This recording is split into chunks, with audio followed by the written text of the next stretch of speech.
Hello, hello. Welcome back to Finding Spirit with Tabs.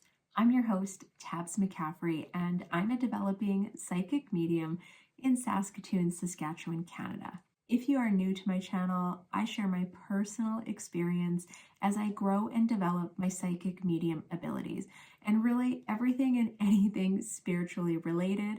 I like to think of this as a choose your woo adventure because you get to choose the level of woo that you want to dive into. I'm all about dipping the toes and walking this path together. I think this is the fun part of starting this podcast and YouTube channel right at the beginning of my development is I get to share this journey and hopefully help and inspire others that may be going through a spiritual awakening or have questions about spirit and mediumship, because we're just going to learn through these episodes.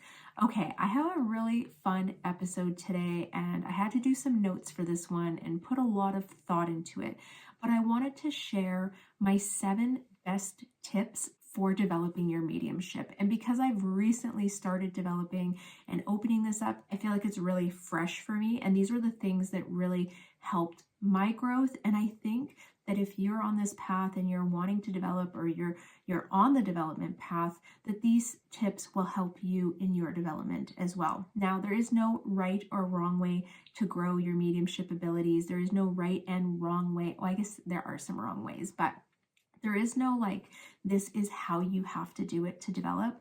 But I do go back to simplicity all the time. I like to keep things simple.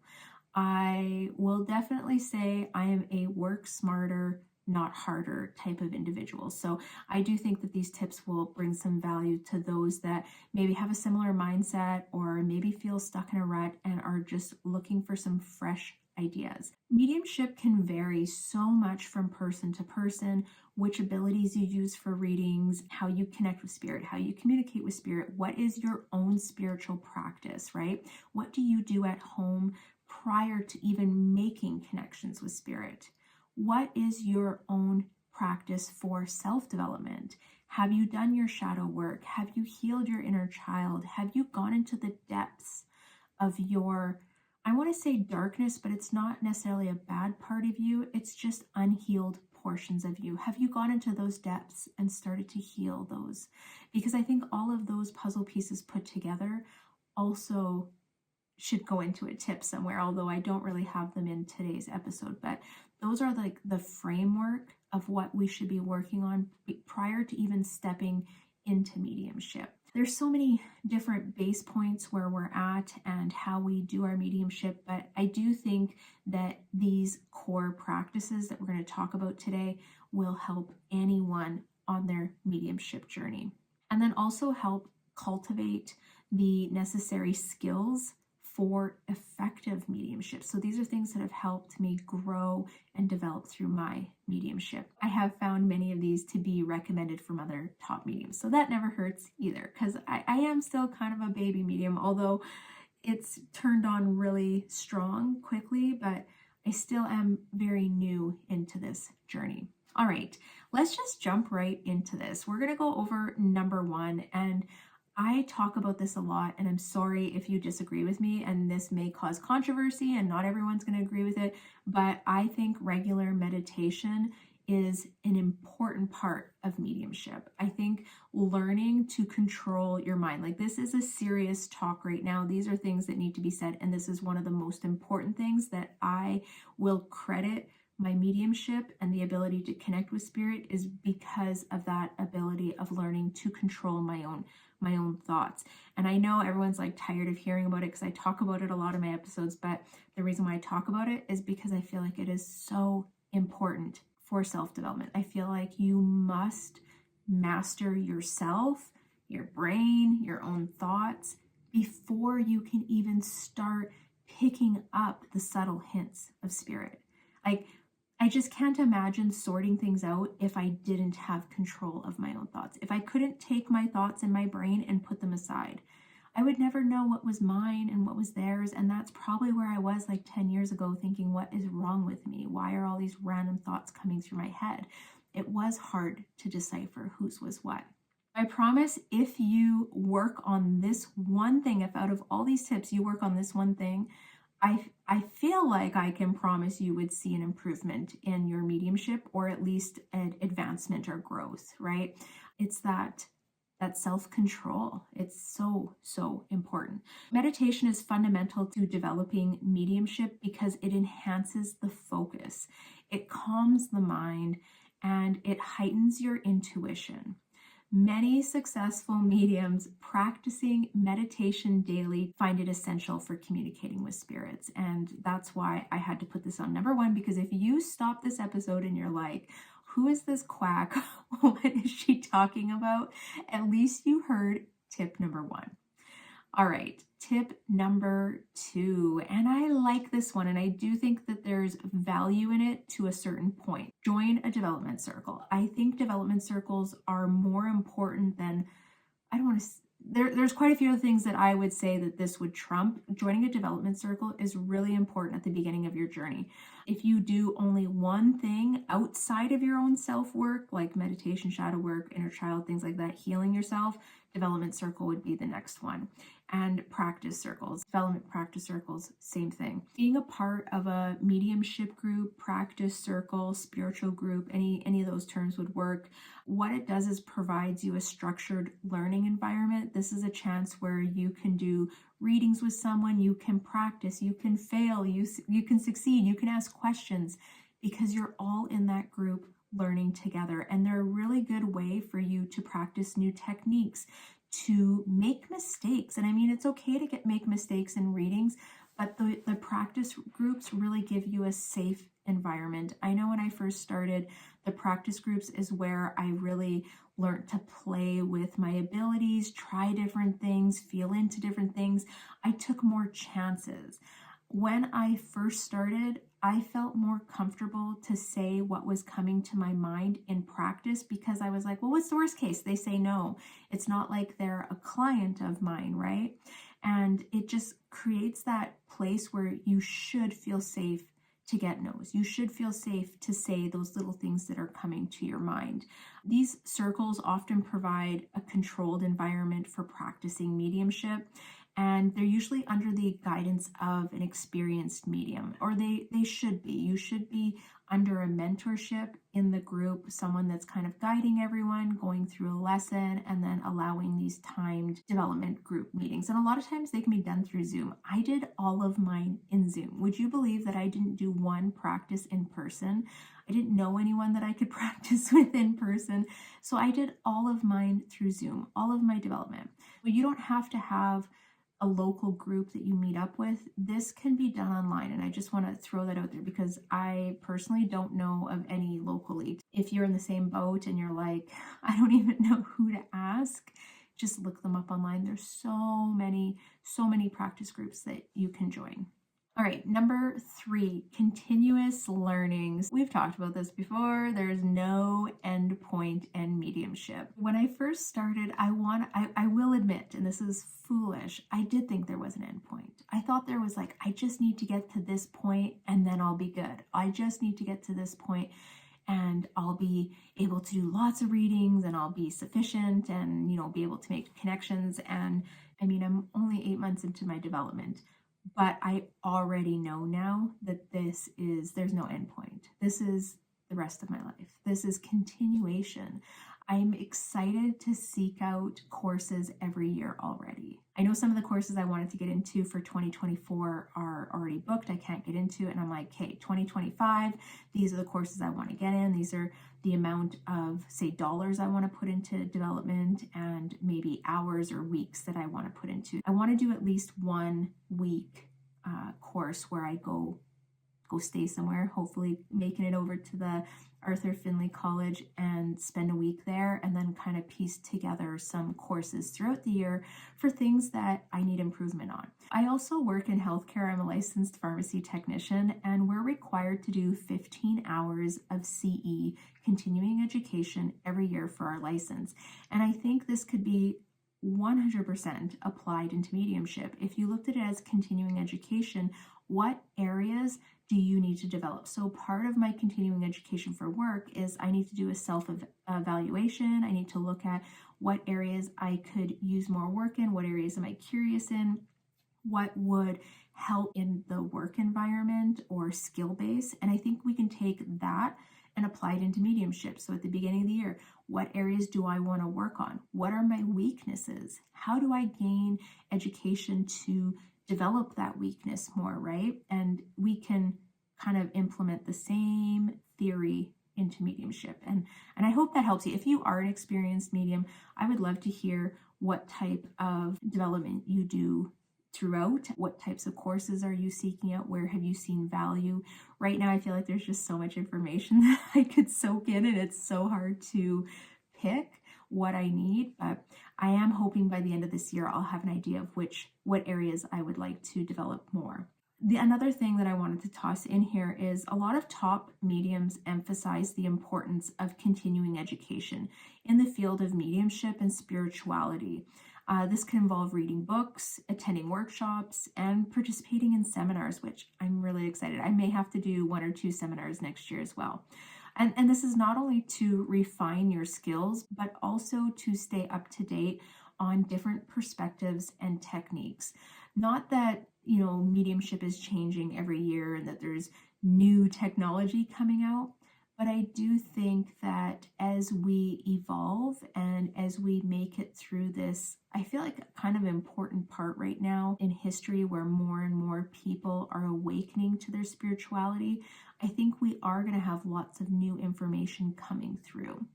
I have heard that this year is going to be a huge awakening year for everyone on earth. I don't know how to word that or phrase it, but I feel like there's going to be a lot of people awakening and there's this big shift happening. So I definitely want to be, right in the front row of that. I want to be experiencing it. I want to be learning new stuff. I'm a forever learner. If I could be in university and for the next 20 years and I could afford it, I would do it because I just love learning new stuff. And just one more thing, I think that could also be tossed into learning new modalities. Maybe you do mediumship. Maybe you want to learn about Reiki.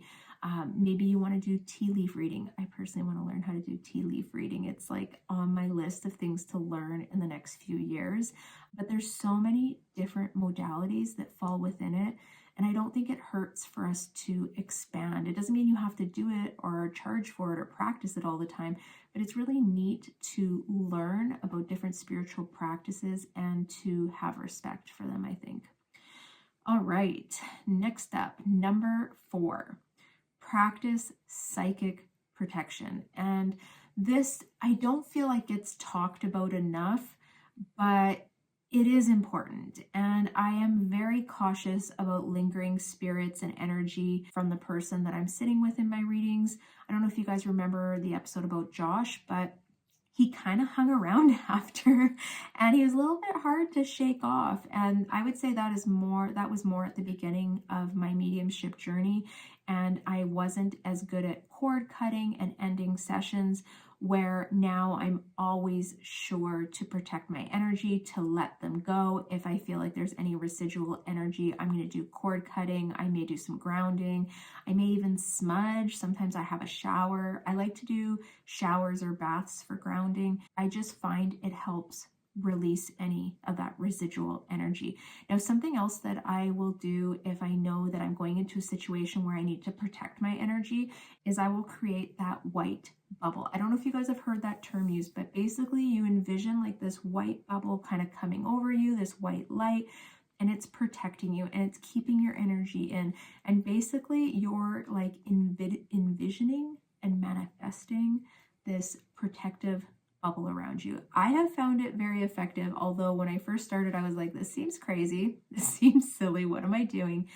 But it truly works. If you haven't tried it, I would say give it a go. It has helped myself. Learning to protect yourself psychically is crucial to maintaining energy. And I think techniques like visualizing protective light barriers, calling upon your spirit guides for protection, or physical objects like crystals with protective properties can help. And I have an array of crystals in here that if I need the protection, I'm taking them with me. It's just something that you should keep at the forefront of your mind when you're going into spiritual work with others. Number 5. This one is one of my favorites currently, but it took me months to implement it, and it is intuitive journaling. This has really helped me recently with my mediumship development. It was something I was told way at the beginning of my journey that I should be intuitive journaling, intuitive writing. And it was something I was like, yeah, I'll do it. I'll do that next week. Okay, I'm going to try and implement that in the next 2 weeks. And I never did. Now, currently, I usually sit down 3 to 4 times a week and I will do intuitive writing. How I feel it helps is connecting with that spirit energy or that guide energy and allowing it to flow through me. So rather than the thoughts just happening in my head and the conversations happening in my head, I am putting them onto paper. And now I'll show you guys. If you're watching this in video format, I have a red notebook, and in here, I keep track of my intuitive writing. Hopefully one day I can look back and read through some of them. There is lots of really powerful paragraphs in there that I hope one day to kind of talk a little bit more on podcast episodes, but huge value in intuitive writing. And what I also recommend is just keeping a journal that's dedicated to that. So I went to the dollar store, I picked up a bunch of different notebooks, little like coiled notebooks, different colors, and I'm going to color code them. So my black notebooks are my mediumship reading. My red notebooks are my intuitive writing. I think I have a green notebook. That's my Akashic record readings. And it's just keeping everything organized, but also making sure that I'm recording all of these experiences and readings and recording the details of the messages that you receive, maybe your feelings, thoughts, the context, and how they occur. And then reviewing that journal regularly can also help you develop and see patterns or deeper understandings of what's going on, your intuitive communication. Maybe there's things that you're writing one week and the next week you go back and you're like, oh my gosh, that stuff came to you, or oh my gosh, that makes total sense, right? Anytime we're writing things down, we have to make sure that we're giving ourselves time to reflect on it at a later point, because that's the whole point of it, right? It's to write it down and then hopefully be able to validate it later. All right, number 6, develop all your clairs. I know no one wants to hear this, but I'm going to tell you it again. You need to develop all of your clairs. So I will speak from personal experience. I feel fortunate. I came into mediumship with all my clairs turned on. I did need to work on a few of them to strengthen them, but I was able to rely on them through readings. But I know many people that use like one clair ability, and that's the one that they rely on. But it can be kind of challenging that way too, because I feel like when you can incorporate multiple clairs into a reading, you can really deepen the messages. You can get broader understandings. I always like to say that I do not rely on symbols. From the beginning, I've always just asked Spirit to be straightforward with me, to just show me exactly what they mean. And I think by using all the clair abilities and practicing them and developing them and working on them, it has helped that communication become more clear and flow a lot easier. While you may find one psychic sense is stronger than the other, such as maybe clairvoyance or clairsentience, clairaudience, claircognizance, most of the top mediums are recommending working on all of your psychic senses and fully develop your mediumistic abilities. And the reason being, again, is that depth of messages and the ability to communicate will grow. So when you start using all your senses, it's like turning them on, and the readings, it's like the volume just gets turned up. Here's a funny story. I don't know if you guys remember this, but like 2 months ago, I was saying how much I wanted to be a clairaudient medium. I wanted to work on that. That was probably one of the clairs that was the weakest for me. And I started doing practices. I started doing visioning, and I would try and think of the sounds that would be associated to those types of things. I also did meditations, like guided meditations on YouTube for clairaudience. And I'm telling you, where I am right now, 80% of my messages are now coming through clairaudience. It's like having a conversation. So I had a reading today, and it was like having a conversation with Spirit. And she was just telling me full sentences and phrases, which I could then pass on to her loved one. And she's like, that's exactly how she would say it. That is exactly her tone. Oh my gosh, like it just provided a different level of communication, which I knew in my heart that if I could get that clairaudience volume to turn up a little bit more, that communication, I could get some finer details that way. Now, that being said, I know people that are clairsentience and clairvoyant, and they get the same amount of detail, but they are relying on more than one clair ability. That's where I'm going to leave it. I know it's unpopular opinion, but it is important to work on all of your clair abilities. And then the last one, and I really like this one, I think it's very important in your mediumship development, it's ethics and integrity. So I think working in healthcare for 20 years has really helped myself, has helped me grow and have the ability to apply these into my mediumship, being very sensitive to situations, talking with patients and family about very hard things. This has provided the skills that I use now in my mediumship. And it's helped develop and prepare me, I think, for mediumship. Even when I didn't know that this is what I was going to be doing, it definitely prepared to put me in these tough situations where you are meeting with someone and their relative or their loved one that has passed that they want to hear from. So let's say that you don't have experience working in healthcare or working in a career or a job where ethics and integrity were a really important part of the job. You can still work on it now. And I totally suggest that for you.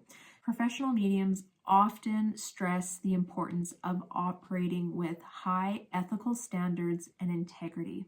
This includes respecting the privacy and sensitivity of the sitter or the client, delivering messages with compassion and care, and being honest about what you perceive, even if it's unclear or minimal, right? Not allowing ourselves to try and interpret or apply our own lenses into a situation. This is something you can work on, and what I would recommend doing is looking for books on ethical practices or making ethical decisions, understanding compassionate care, understanding how to deal with death, how to talk with people around death. And I feel like you can look all of these up online. There's probably even tons of YouTube videos on these topics. But if you know that you yourself do not have a lot of experience in these types of situations and they make you feel a little bit uncomfortable, you should probably work on the language and understanding of these sensitive subjects so that you can apply them into your readings. I just think that it's a really important part, and it's something that's not always discussed everywhere.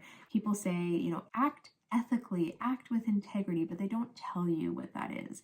And basically, it's just handling very sensitive subjects, very sensitive conversations with respect and empathy. All right, well, I hope these 7 tips have helped you. I hope they give you some food for thought on your own growth and development. These have definitely had an impact on my development as a medium and where I am working today.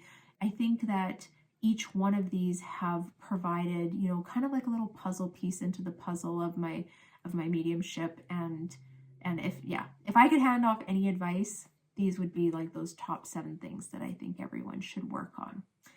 Well, I hope you're able to incorporate them. On that note, I'm going to let you guys go. I don't have a lot of announcements this week.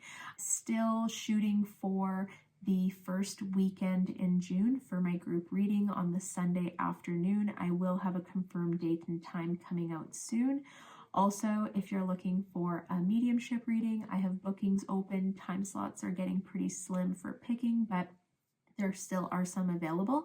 And if you're looking for more guidance in your life or getting through roadblocks, trying to understand situations better, just trying to understand yourself better, I would recommend an Akashic record reading. Those have been very popular. Everyone just walks away with a better understanding of themselves, of the situations around them, and how to, move forward through life on this path. So yeah, those are my 2 offerings right now. And I can't wait to see you guys next week.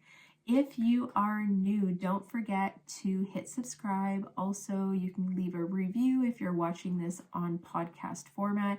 If you're on YouTube, don't forget to hit subscribe. And I would love to hear from you guys. So please drop in the comments, ask any questions. I'm just so excited to be out here talking about this information and trying to normalize it a little bit more. Also, just trying to be relatable and understand I truly am just like the mom next door. There's nothing special or crazy about my life. I just discovered I was a medium and just sharing that journey here on this platform. All right, well, I'm gonna head out of here. I hope you guys have a wonderful week, and I will see you next time on Finding Spirit with Tabs.